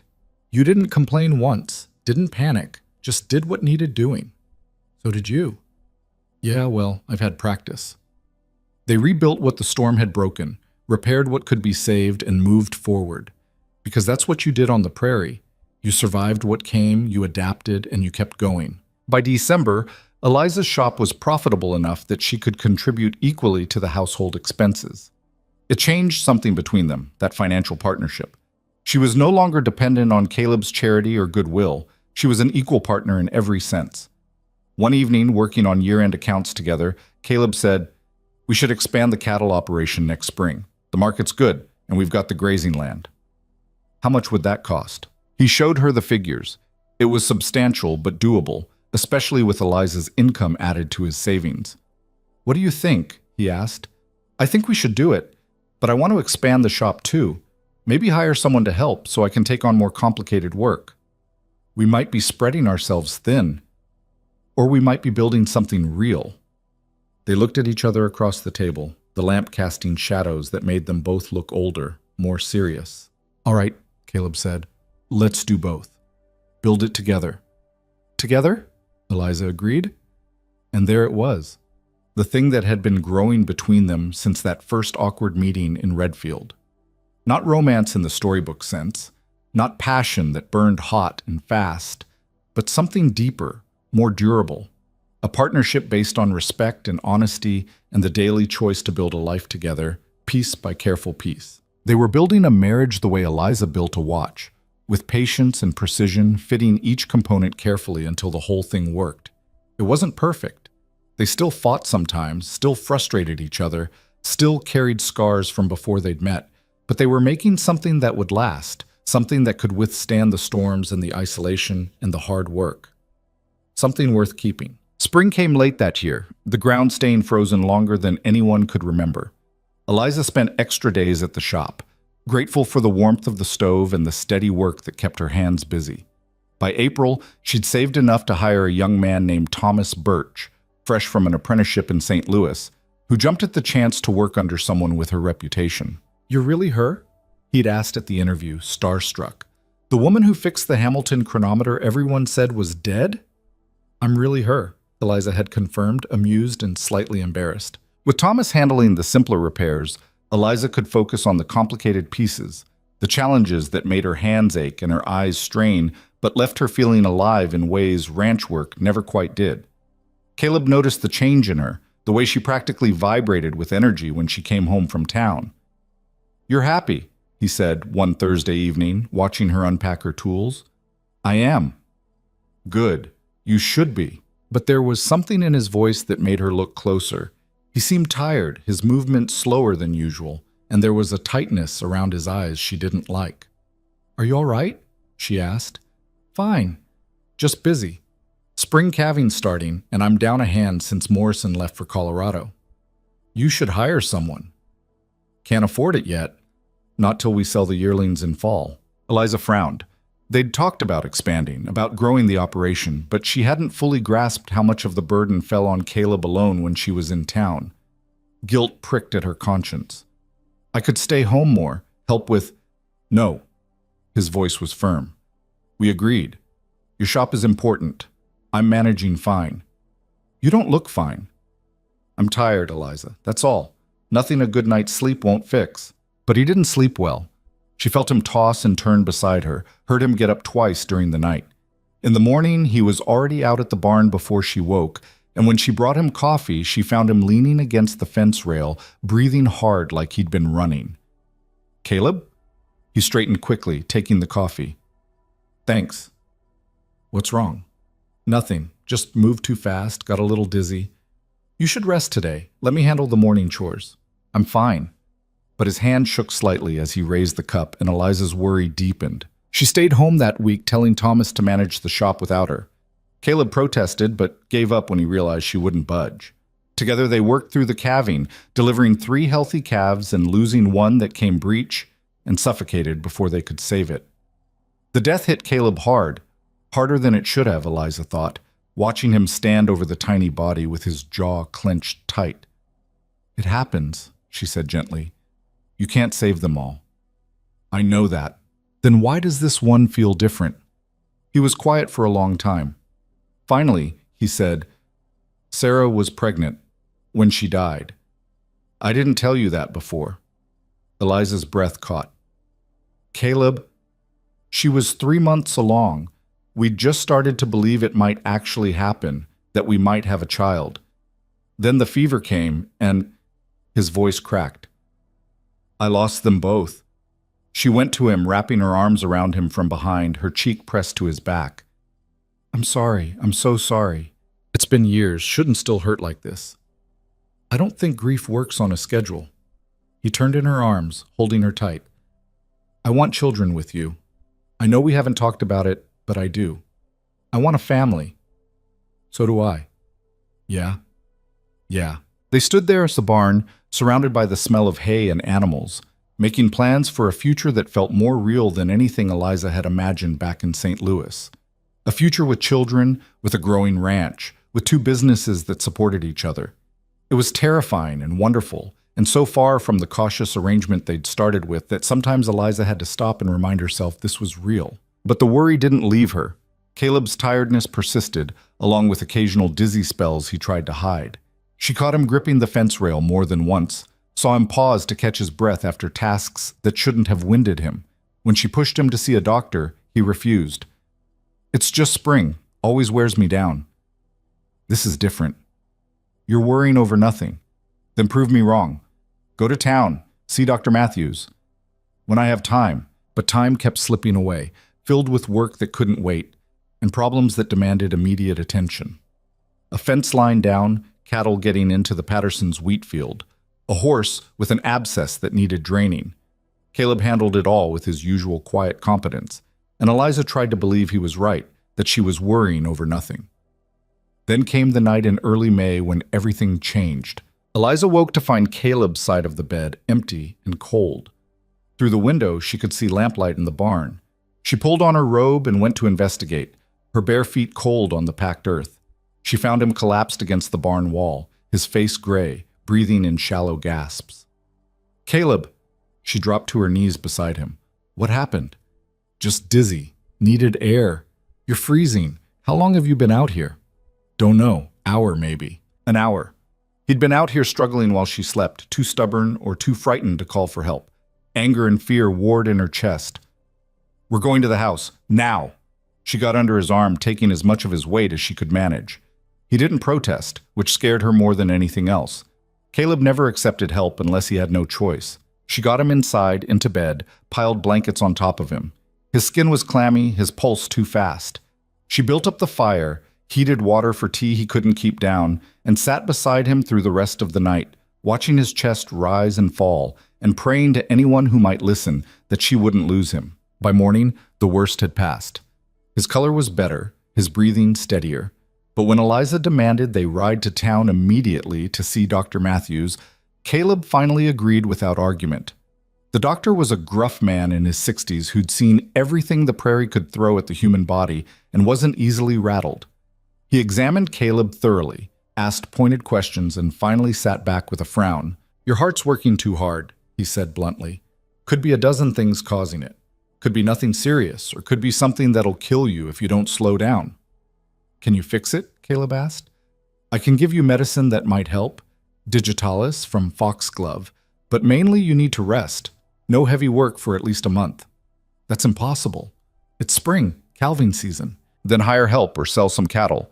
Because if you keep pushing like you have been, you'll be dead before summer. Matthews looked at Eliza. Can you make him listen? I'll try. They rode home in silence, Caleb's jaw set in stubborn lines. Eliza knew what he was thinking. They couldn't afford to hire help, couldn't afford to reduce the herd, couldn't afford to lose a whole season's work, but they also couldn't afford to lose him. I'll close the shop, she said finally. What? No. For a month, maybe 2. Thomas can handle the basic repairs, and anything complicated can wait. Eliza, we need that income. We need you alive more. I'm not dying. You heard what Matthews said. If you don't rest, I'll rest. But you're not closing the shop. We worked too hard to build it. And we'll build it again if we have to. But right now, you're more important. They argued about it for the rest of the day, both of them exhausted and frightened and too stubborn to give ground. Finally, as the sun set and they sat across from each other at the dinner table, barely touching the food Eliza had prepared, Caleb reached across and took her hand. I'm scared, he admitted quietly. Me too. What if Matthews is right? What if it's serious? Then we'll deal with it, together. I don't want to leave you. Not now. Not when things are finally... He stopped, his grip tightening. I just found you. I can't lose this. You're not losing anything, but you have to take care of yourself, please. He nodded slowly. All right. I'll rest. But you keep the shop open. We compromise. I stay home 3 weeks out of 4. Thomas runs things in town, and I go in 1 week a month to handle the complicated work. 2 weeks a month. 3. Deal. They shook on it, a solemn gesture that would have been funny under different circumstances. Then Caleb pulled her around the table and into his lap, holding her like she might disappear if he let go. I love you, he said into her hair. If I haven't said it enough, I love you. You've said it plenty, but I never get tired of hearing it. The next weeks were strange, the usual rhythms of their life disrupted. Caleb chafed at the enforced rest, frustrated by his weakness, angry at his body for betraying him. Eliza took over most of the ranch work, hiring a boy from town to help with the heavy tasks. She was exhausted by the end of each day, her hands too tired to do delicate work even when she had time. But slowly, grudgingly, Caleb improved. The medicine helped, and the rest helped more. His color came back, his breathing steadied, the dizzy spells became less frequent. By the end of May, he was well enough to argue about doing light chores, and by June, he was back to half strength. I'm not an invalid, he grumbled when Eliza tried to stop him from fixing the chicken coop. No one said you were. You're treating me like I'm made of glass. I'm treating you like someone who collapsed in a barn 6 weeks ago and scared me half to death. He set down his hammer and came to where she stood, pulling her into his arms. I'm sorry. I know this has been hard on you. It's been hard on both of us. Yeah, but you've been carrying most of it. The ranch, the shop, worrying about me. That's too much. We're partners? That's what partners do. Still, I appreciate it. She pulled back to look at him. You're really feeling better? I am, I promise, and I'm following Matthew's orders. Mostly. Caleb. I'm taking the medicine. I'm resting when I need to, but I can't just sit around forever. A month ago, you could barely stand without getting dizzy. A month ago is not today. They found a new balance, slower and more careful than before. Caleb did less physical work but managed the ranch operations, making decisions about which cattle to sell, when to move them to new pasture, which improvements were priorities. Eliza split her time between the ranch and the shop, grateful for Thomas's steady competence in town. And gradually life began to feel normal again, or at least a new kind of normal. One where they both understood how fragile everything was, how quickly it could all disappear. One evening in late June, they sat on the porch watching the sunset, as had become their habit. The land was green with summer growth, the cattle fat and healthy in the distance. I've been thinking, Caleb said. Dangerous, he smiled. About expanding the house, adding on a room or two. For what? For children. When they come. Eliza's hand went automatically to her stomach. She'd suspected for a couple weeks now, but hadn't said anything, afraid to jinx it, afraid it might be false hope. But she was late, and her body felt different in ways she recognized from helping enough women to know the signs. Caleb, she said carefully, I think we might need that room sooner than you expect." He went very still. "Are you saying to—" "I'm saying I'm about 6 weeks along, if I'm counting right." For a moment, he didn't react. Then his face broke into a smile so wide it transformed him, made him look younger and lighter than she'd ever seen him. "You're sure?" "Not completely, but pretty sure." He stood, pulling her up with him, spinning her in a careful circle before setting her down and cupping her face in his hands. "A baby. We're having a baby." "We are. If everything goes right." "It will. It has to." He kissed her, tender and reverent. "You're going to be a mother." "And you're going to be a father." Again. The shadow that crossed his face was brief but visible. Sarah's lost pregnancy, the child he'd never gotten to hold. But then he shook it off, choosing joy over grief. "This is different," he said firmly. "You're different, stronger. And I'm going to be here for all of it this time." "You better be, because I have no idea what I'm doing."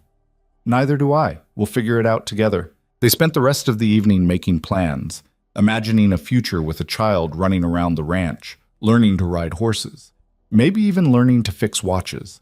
It felt distant and immediate at the same time, this new life they were creating.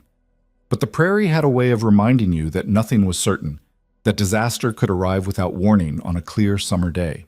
It came in August, when the heat was oppressive and the grass was dry as tinder. Eliza was home, her pregnancy now obvious enough that traveling to town had become uncomfortable. She was in the kitchen, preparing dinner, when she smelled smoke. At first she thought it was something on the stove, but the smell was too strong coming from outside. She went to the window and saw it, a black smudge on the horizon, spreading fast. Prairie fire. Her heart kicked into overdrive. Caleb was out checking fence lines, miles away. The fire was moving toward them, pushed by the wind that had been building all day. She ran outside, trying to judge the distance. A mile, maybe 2. Not enough time to wait for Caleb. Not enough time to do much of anything except try to save what she could. The animals. She had to get the animals secured, keep them from panicking and running into the fire. She raced to the barn, throwing open the stalls, driving the horses and the milk cow toward the creek where they might find safety. The chickens were beyond help. She'd have to hope they scattered the right direction. The smoke was thicker now, burning her eyes and throat. She could see flames on the horizon, orange and hungry, consuming everything in their path. She grabbed blankets, soaked them in the water trough, draped them over the barn roof, hoping it might help. Then she heard hoofbeats. Caleb appeared through the smoke, riding hard, his face dark with soot. "Thank God," he gasped, sliding off the horse. "I saw the smoke and thought, the animals are at the creek. I couldn't get the chickens." "Forget the chickens. We need to create a fire break." They worked frantically, using shovels to dig a trench around the house and barn, clearing away dry grass and brush. Eliza's back screamed in protest, her pregnant belly making the work awkward and painful, but she didn't stop. Couldn't stop. The fire was close enough now that they could hear it, a roar like an angry animal, consuming everything. The heat pressed against them, and the smoke made it hard to breathe. "It's not enough," Caleb shouted over the noise. "The fire break's not wide enough." "What do we do?" "We run, now. Take the horses and go to the creek with the other animals." "What about you?" "I'll try to save the house. If I can't, I'll follow." "Caleb, no. We leave together, or not at all." "Eliza, I'm not leaving you." He looked at her, seeing the terror in her face, and his resolve crumbled. All right, we go together." They mounted the horses and rode hard for the creek, the fire chasing them like something alive and vengeful. The heat was intense now, the smoke choking, and Eliza prayed that the baby inside her could withstand this, that they'd all make it through. They reached the creek just as the fire crested the hill behind them. The water was shallow, but wide enough to provide protection, and they drove the horses into it, watching as the flames swept past on either side. It was beautiful and terrible at once, the fire painting the sky orange and red, the smoke blotting out the stars. Eliza stood in the water beside Caleb, both of them soaked and shaking, and watched their home disappear into the inferno, or at least she thought it would disappear. But as the fire moved past, as the worst of it rolled on toward the Patterson place and beyond, she saw that the house still stood, scorched and smoking but intact, protected by the fire break they'd dug and sheer luck. The barn was gone. The chicken coop was gone. but the house remained. Caleb's shoulders shook, and Eliza realized he was crying. Silent, racking sobs that came from somewhere deep. She wrapped her arms around him, both of them standing in the creek while the fire moved on and the world smoked around them. "It's okay," she whispered. "We're okay. That's what matters. I almost lost you, both of you. But you didn't. We made it." They stayed in the creek until the fire was far enough away to feel safe, then returned to survey the damage. The house was blackened, several windows broken from the heat, but structurally sound. The barn was just charred timbers and ash. "We can rebuild," Eliza said, looking at the ruins. "It's just wood and nails. We'll have to use most of our savings. Then we use them. We rebuild, and we keep going." Caleb looked at her, this woman who'd come to him as a frightened mail-order bride and had become the strongest person he knew. "How are you so calm?"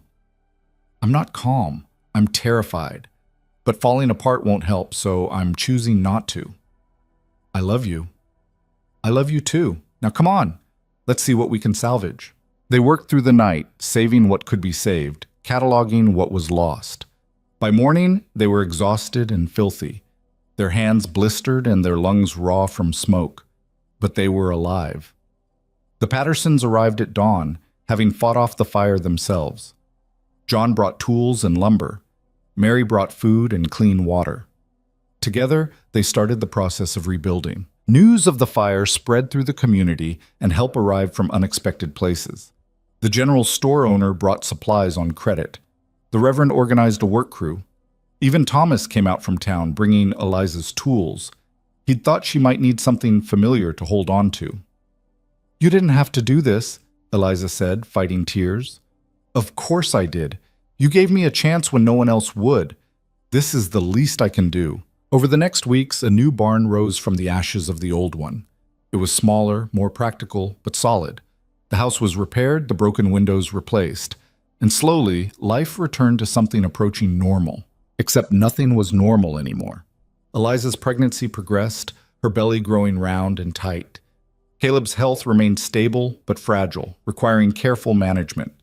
The ranch operated at reduced capacity, the savings they'd planned to use for expansion now spent on rebuilding. But they had each other. And somehow, that made everything else bearable. One evening in September, as they sat on the porch watching the sunset, a ritual they'd returned to despite everything, Caleb said, "I've been thinking about names." "For the baby?" "If it's a boy, I'd like to name him after your father, if you'd be all right with that." Eliza's throat tightened. "You don't even know his name." "So tell me." "Thomas. Thomas More. Thomas Turner. I like that." "What if it's a girl?" "Then you choose. Something strong. Something that sounds like someone who could survive anything." Eliza thought about it, running through possibilities. "What about Grace? Not because she'll be graceful, but because we need to remember Grace. To be gentle with ourselves and each other."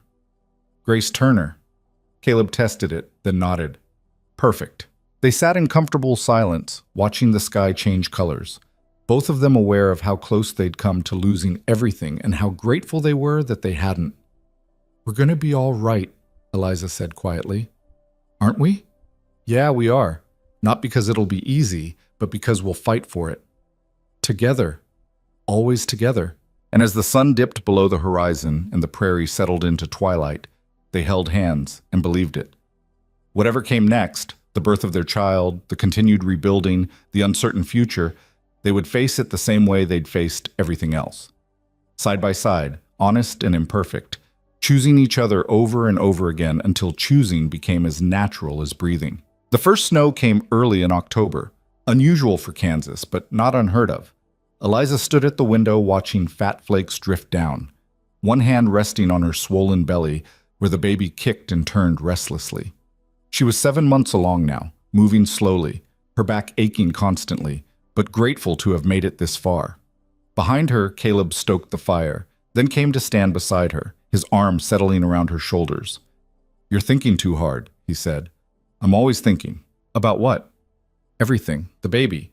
Whether we'll have enough hay to get through winter, if the new barn roof will hold under heavy snow, whether I'm ready to be a mother." "Nobody's ever ready. You just do it." "That's not reassuring." He kissed her temple. You'll be fine. Better than fine. You're the most capable person I know. I fix watches. That doesn't translate to raising children. Both require patience, steady hands, and the ability to figure out how things work. Seems pretty similar to me. She leaned into him, grateful for his certainty even when she had none of her own. The baby kicked hard, and Caleb's hand moved to join hers, feeling the movement. Strong, he murmured. Takes after the mother. Or stubborn. Could take after either of us on that count. They stood there watching the snow accumulate, both aware that this winter would test them in new ways. The rebuilt barn was functional, but not as warm as the old one. Their savings were depleted, and soon there would be a baby, helpless and demanding, changing everything they'd built. Mary Patterson visited the next day, bringing a cradle her own children had outgrown and enough knitted baby clothes to outfit twins. "You don't have to do this," Eliza protested, overwhelmed by the generosity. "Yes, I do. We take care of each other out here. That's how we survive." Mary set the cradle by the fire, running her hand over the worn wood. "This has held 4 babies safe. It'll hold 1 more." "Thank you." "How are you feeling? Really?" Eliza considered lying, then decided Mary would see through it anyway. "Scared, excited, terrified, grateful, all at once. That sounds about right." Mary settled into a chair with a sigh. "Caleb doing all right? John said he's been pushing himself pretty hard with the rebuilding. He says he feels fine. I'm not sure I believe him." "Men are terrible at admitting weakness. You know that already." "Doesn't make it less frustrating." Mary laughed. "No, it doesn't, but he's got you watching over him. That counts for something." After Mary left, Eliza found herself staring at the cradle, trying to imagine an actual baby in it. Her baby. Caleb's baby. The reality of it still seemed impossible some days. She went to the bedroom and pulled out the trunk that held her tools. She hadn't done any delicate work in weeks. Her hands shook too much from exhaustion, and her vision seemed slightly off, probably from the pregnancy. But she needed to touch them, to remember that part of herself. Thomas was managing the shop beautifully. He'd written that business was steady, that he'd taken on 2 apprentices of his own, that customers still asked about her but understood she'd return after the baby came. If she wanted to return, that is, he'd be honored to buy her out if she preferred to focus on family. The offer was generous and tempting. She could sell the shop, use the money to rebuild the ranch operations, stay home and focus on being a wife and mother. It was what most women did, what she was supposed to want. But the thought of giving it up made her chest tight with something like panic. "What are you doing?" Caleb asked from the doorway. "Just thinking." "About the shop? How did you know?" "You get a certain look, like you're working through a complicated problem." He came to sit beside her on the bed. "Thomas made you an offer, didn't he?" "How do you, He asked me first if I thought you'd be interested. Wanted to make sure he wasn't overstepping." Eliza looked at him. "What did you tell him?" "That it was your decision, not mine, not his, yours." "But what do you think I should do?" Caleb was quiet for a moment, choosing his words carefully. "I think you should do whatever makes you happy. If that's selling the shop and staying home, fine. If that's going back to work after the baby comes, also fine. I didn't marry you to trap you in any particular life. Most husbands wouldn't feel that way. I'm not most husbands, and you're definitely not most wives." He touched her belly gently. "This baby is going to have a mother who can build things, fix things, run a business. That's not a bad example to set. Even if I'm not there every day? Even then, maybe especially then." He paused. "My mother worked. Took in laundry, mending, whatever would bring in money. I never thought less of her for it. If anything, I admired her for doing what needed doing instead of what people expected." Eliza leaned her head against his shoulder. "I don't want to choose between being a mother and being a watchmaker." "Then don't. Do both. Badly at first, probably, because everything's bad at first, then better, then maybe even good. You make it sound simple. It's not simple, it's just possible. There's a difference." 2 weeks later, Eliza woke in the middle of the night to wetness and a tightening pain that made her gasp. For a moment she didn't understand, then realization hit like cold water. "Caleb!" She shook his shoulder. "Caleb, wake up!" He was up instantly, lighting the lamp. "What's wrong?" "The baby's coming." His face went pale. "Now? It's too early." "Tell that to the baby." "I'll get Mary. You stay here, don't move. I'm not going anywhere, just hurry. He was out the door before she finished speaking, riding hard for the Patterson place. Eliza tried to stay calm, breathing through contractions that were already coming faster than she'd expected. Too fast. This was happening too fast. Mary arrived within the hour, taking charge with the brisk efficiency of someone who'd done this many times. She got Eliza cleaned up, into a clean nightgown, propped up in bed with pillows. How close are the pains? Mary asked. 5 minutes, maybe less. And your water broke? Yes. Mary felt Eliza's belly, her expression serious. This baby is in a hurry. First ones usually take their time, but not this one. Is that bad? It's not ideal, but we'll manage. She turned to Caleb, who hovered in the doorway looking terrified. I need hot water, clean towels, and you need to stay calm. Can you do that? Yes. I think. Maybe. Good enough. Get moving.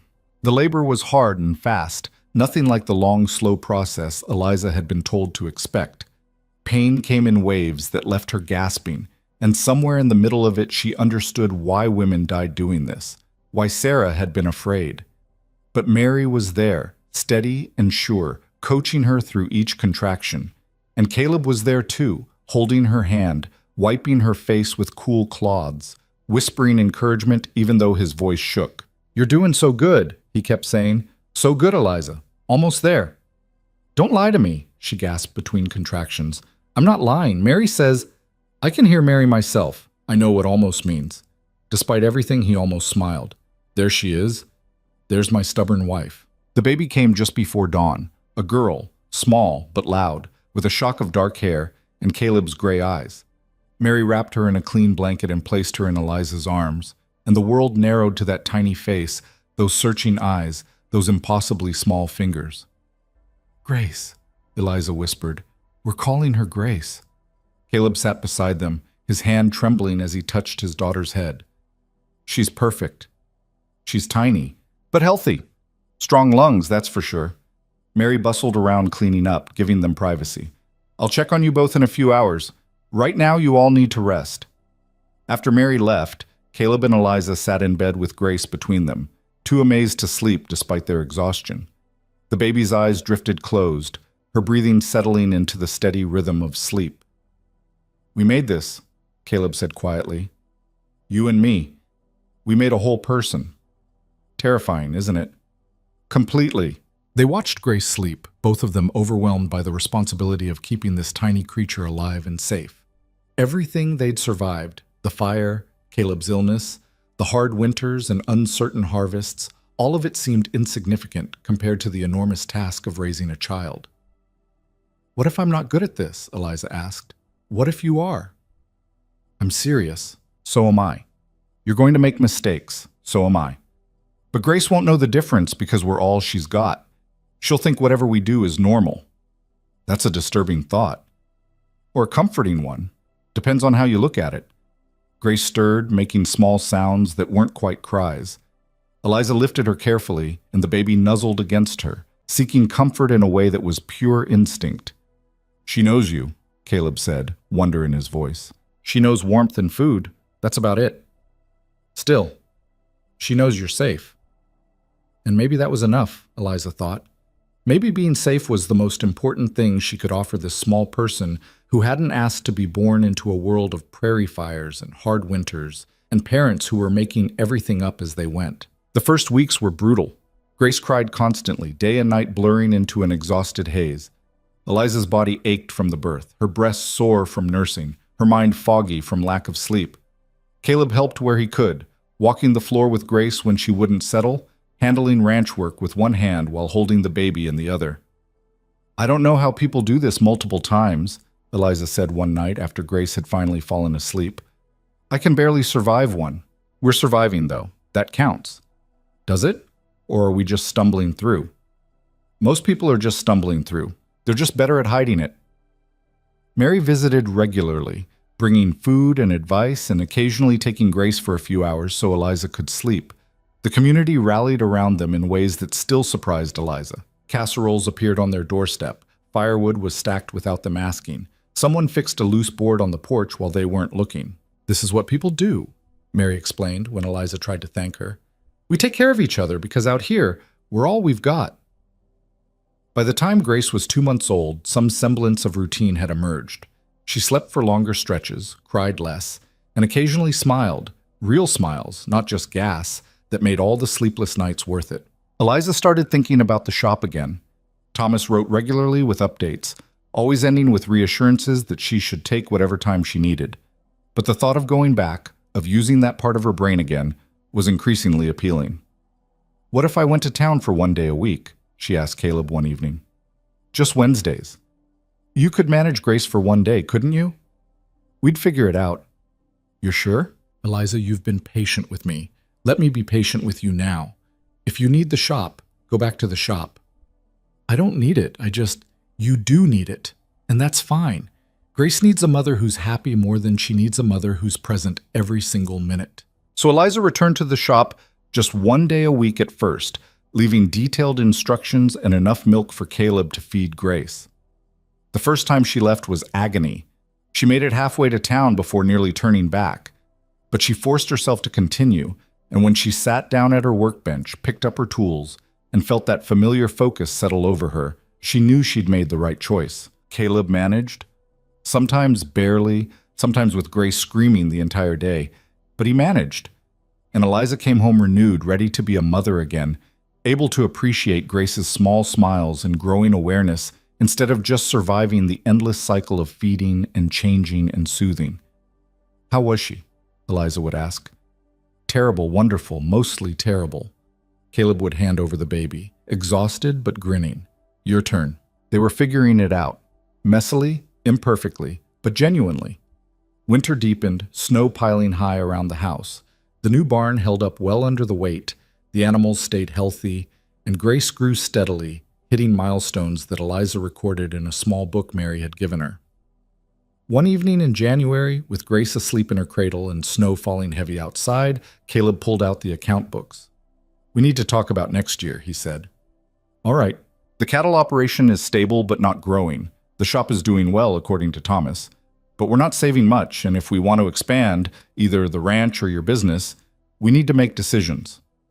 Eliza had been thinking about this too. What if we partnered with the Pattersons? Combined operations, shared expenses? "I thought about that. John mentioned it last month, actually. Said they're getting older, their boys aren't interested in ranching, and they could use the help. Would that work?" "Financially, yes. We'd pool resources, split profits. It would free me up to help you with the shop, or let you expand into other towns." They talked through the details, making plans that stretched into the future. A future that looked different than either of them had imagined back when Eliza first stepped off that stagecoach in Redfield. Bigger, more complicated, but also richer. Spring came again, as it always did. Grace was nearly 6 months old, sitting up on her own, grabbing at everything within reach. Eliza had expanded her shop days to 2 per week, and Thomas had taken on more responsibility, essentially running the day-to-day while she focused on the complex work. The partnership with the Pattersons was formalized, papers signed, operations combined. It meant less income immediately, but more stability long-term, and it meant Caleb wasn't working himself to death trying to manage everything alone. One warm afternoon in May, Eliza was at the shop when a familiar figure appeared in the doorway. Walter Hayes, the man from Wichita who'd tried to hire her away years ago. "Mrs. Turner," he said pleasantly. "It's been a while." "Mr. Hayes, what brings you to Redfield?" "You, actually. I heard you were back at work and I wanted to make another offer. I'm still not interested in moving to Wichita. That's not what I'm offering. I want to buy watches from you, custom pieces, high-end work. You'd make them here, I'd sell them in Wichita and take a commission, your name on every piece." Eliza set down her tools. "You want to sell my work? I've seen what you can do. That chronometer repair, the custom pieces you've made for local clients. You're wasted on simple repairs. You should be creating." He named a figure per piece that made her breath catch. "That seems high." "That's what the market will bear. People pay for quality, and you make quality." He leaned forward. "Think about it. No pressure, but this could be real money, enough to expand, hire help, maybe even open a second location if you wanted." After he left, Eliza sat staring at the business card he'd left behind. This was bigger than she'd ever imagined, not just fixing things, but creating them. building a reputation beyond this small town, making a name for herself based purely on skill. She told Caleb about it that evening, expecting him to be cautious or concerned. Instead, he got excited in his quiet way. You should do it. It would mean more time away, more work. It would also mean security, a real future for Grace. Maybe more children if we're lucky. He took her hands. You've been holding yourself back since we met, always making yourself smaller to fit into what you think this life should be. But what if you didn't? What if you just let yourself be as big as you actually are? I don't know how to do that. Yes, you do. You've been doing it piece by piece. First the shop, then hiring Thomas, now this. Each time you're scared, and each time you do it anyway. She looked at him, this man who'd started as a stranger, become a partner, and turned into the person who believed in her more than she believed in herself. What did I do to deserve you? She asked. Got on a stagecoach, took a chance. Everything else just followed. Eliza accepted Hayes's offer. She started creating custom pieces, pouring all her skill into watches that were as much art as timepieces. The work was demanding but satisfying in ways repair never had been, and it paid well enough that they could hire help for both the ranch and the shop, freeing up time for what actually mattered. Grace grew, hitting each milestone with the determination of someone who'd inherited her parents' stubbornness. She took her first steps at 10 months, her first words at a year. Mama and Papa, and inexplicably, Cow. That's your influence, Eliza told Caleb. I'm choosing to take it as a compliment. They were happy. Not in some fairy tale way where everything was perfect, but in the messy, complicated way of real people building a real life. They fought sometimes, usually about Caleb taking on too much or Eliza working too late. They struggled with money, with exhaustion, with the endless demands of ranch life and business ownership and parenthood. But they also laughed. They made love on lazy Sunday mornings when Grace napped. They sat on the porch in the evenings, watching the prairie change with the seasons, making plans and sharing silence in equal measure. When Grace was 2, Eliza got pregnant again. Another girl, born in the spring, who they named Ruth after Caleb's mother. And 2 years after that, a boy, Thomas, as promised, though they called him Tommy to avoid confusion with Thomas Birch. The house expanded to accommodate them all. The shop expanded too, eventually opening a second location in Wichita with Thomas managing the Redfield shop and Eliza splitting time between both. The ranch prospered under the partnership with the Pattersons, and when John and Mary finally retired, Caleb and Eliza bought them out, giving their neighbors enough to live comfortably in town. Years passed. Grace started helping in the shop, showing an aptitude for delicate work that made Eliza's heart swell. Ruth was all Caleb, quiet and steady, happiest with the animals. Tommy was his own person entirely, curious about everything, never content to sit still. There were hard years too, a drought that nearly broke them, another prairie fire, less severe but still terrifying. Caleb's heart condition flared up periodically, reminding them that time was precious and uncertain. But they survived everything the prairie threw at them, held together by the partnership they'd built and the love they'd chosen over and over again. On their 20th anniversary, Caleb gave Eliza a watch he'd commissioned from a craftsman in Denver. It was beautiful, the case engraved with a scene of the prairie, grass and sky and a single house on the horizon. Open it, he said. Inside, along with the mechanism, was an inscription. To Eliza, who took a chance on a stranger and built a life. With all my love, C. It's beautiful, she said, her voice thick. You're beautiful. Still. After 20 years and 3 children and everything we've been through. He touched her face gently. I'd do it all again, every hard moment, every struggle, as long as I got you at the end. Even when I'm stubborn? Especially then. They stood together in the house they'd built and rebuilt, surrounded by the evidence of their life. Children's drawings on the walls, tools on the table, ledgers showing businesses that thrived through sheer determination. It wasn't the life either of them had imagined, but it was the life they'd created together, piece by careful piece. Grace appeared in the doorway, 14 now, and too much like Eliza for comfort. Mama, there's a watch in the shop that's giving me trouble. Can you look at it? What's the problem? The balance spring keeps catching. I've tried everything. Let me see your hands. Eliza examined Grace's fingers, noting the slight tremor. You're frustrated. That's what's causing the shake. Take a break. Come back to it fresh. But the customer needs it tomorrow. Then I'll finish it. You've done good work so far. She turned to Caleb. Mind if I... Go. I'll start dinner. You're going to burn it. Probably, but it'll be an adventure. Eliza followed Grace to the shop, walking the familiar path she'd walked thousands of times. The evening light was golden across the prairie, and somewhere in the distance she could hear Ruth singing to the horses, Tommy laughing at something only he understood. This was her life. This exact moment, no better or worse than it actually was. And it was enough, more than enough. She settled at her workbench, picked up her tools, and felt that familiar peace settle over her. The peace of doing what she was meant to do, in the place she was meant to be, surrounded by people who knew her completely and loved her anyway. Grace worked beside her, their hands moving in similar patterns, the same steady focus in both their faces. Outside, Caleb called the children to dinner, his voice carrying across the yard. Tommy protested, Ruth laughed, and the sounds of their family filled the evening air. And Eliza Moore Turner, who'd gotten on a stagecoach 20 years ago with nothing but fear and a hidden skill, looked around at everything she'd built and felt something she'd never quite believed in back then. Contentment. Not happiness exactly, because happiness came and went, but deep lasting contentment with a life honestly lived and a love honestly earned. Mama, Grace asked, what are you smiling about? Just remembering? Remembering what? The day I met your father, how scared I was, how certain I was making a mistake. But you weren't. No, I wasn't. Eliza touched the watch at her neck, feeling its steady tick against her skin. Sometimes the scariest choices turn out to be the right ones. You just have to be brave enough to see them through. Grace considered this, then returned to her work. And Eliza did the same, her hands steady and sure, fixing what was broken and making it whole again, just like she'd been doing all along. The years continued their steady march. Eliza and Caleb grew older together, their hair graying, their hands more gnarled, their bodies slowing down in ways they both pretended not to notice. But they were still them, still partners, still in love, still building the life they'd chosen. Their children grew up and made choices of their own.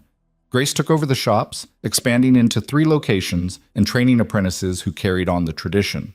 Ruth married a neighboring rancher and raised children who ran wild across the same prairie that had once seemed so foreign to Eliza. Tommy, true to form, surprised everyone by becoming a doctor, drawn to fixing people the way his mother fixed watches. And through it all, Eliza and Caleb remained at the center, quieter now, less active, but still the foundation everything else was built on.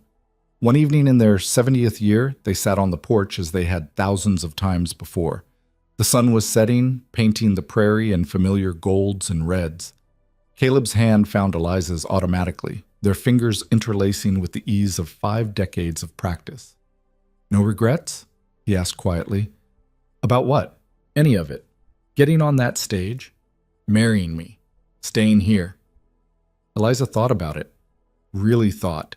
Not just giving the easy answer. She thought about the fear and the uncertainty, the hard work and the sacrifice, the dreams she'd given up and the dreams she'd found instead. No regrets? She said finally. You? Not a single one. They sat in companionable silence, watching the day fade into night. And when the stars came out, scattered across the prairie sky like tiny promises kept, they were still there. 2 people who'd taken a chance on each other and built something that lasted. Not because it was easy, not because it was perfect, but because they'd chosen it, day after day, year after year, until choosing each other became as natural as breathing. And in the end, that was enough. More than enough. It was everything.